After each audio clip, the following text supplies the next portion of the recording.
Hey guys, it's Scrapbox Cars, and I finally took apart the 351 Windsor. Everything looks good so far. Block-wise, there's some interesting damaged parts that we all knew about, and we're gonna see them.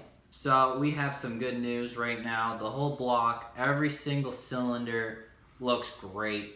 The engine only got up to 3,000 miles. Not a lot of wear on it at all, and the block is fine. The whole rotating assembly is destroyed.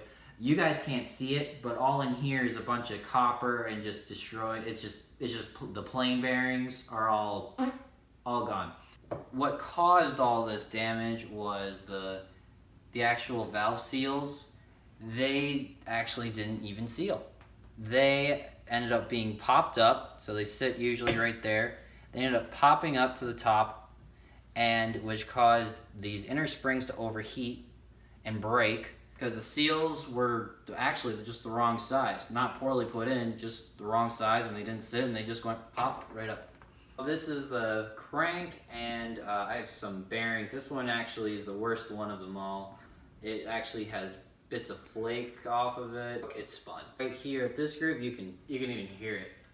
Like, there's so many scratches, the gouges. I'm gonna have to go with a new crankshaft. Just gotta replace the crank and replace bearings, and I think we should generally be pretty good. Grant's got some saucy new heads here. What's going on, Grant? They're not new at all. They're the 351 heads. We're gonna put them on the 306. And I've been waiting 4 miserable weeks for it. Yes, the company did really well, hopefully. I can't really tell. It looks good. That's all I know. They do look nice. They look pretty. That's it. I swear all we ever do now is just unbox Ford stuff. Honestly, because Ford stuff just breaks. All you do is put the Ford stuff, unbox it, put it on, and then break it. Oh, wow. Oh, wow. Wow, that's pretty. And then, bam. Oh, that is actually really saucy. Look at that. They're a little bit bigger now, fans. Pro Max heads, baby. Yeah, by the way, they messed up the seals. So the reason why these had to be remachined was that the seals in here failed, and that's what actually killed the entire engine. Terrible. It's horrible. It's honestly horrible.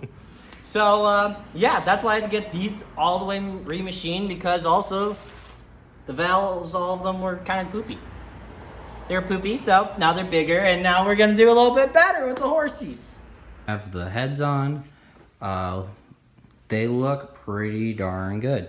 We're gonna start measuring some push rods here in a moment. First I'm going to, because I gotta rotate the crank to check each one, I'm gonna prime the oil pump so then I can not wear out the bearings on the crank.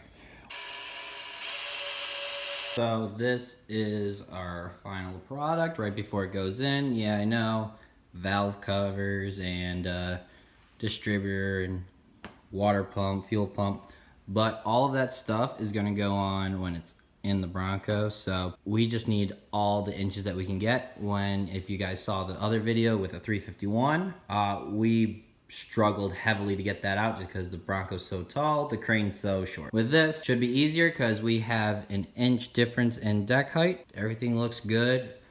We're ready to put this thing in.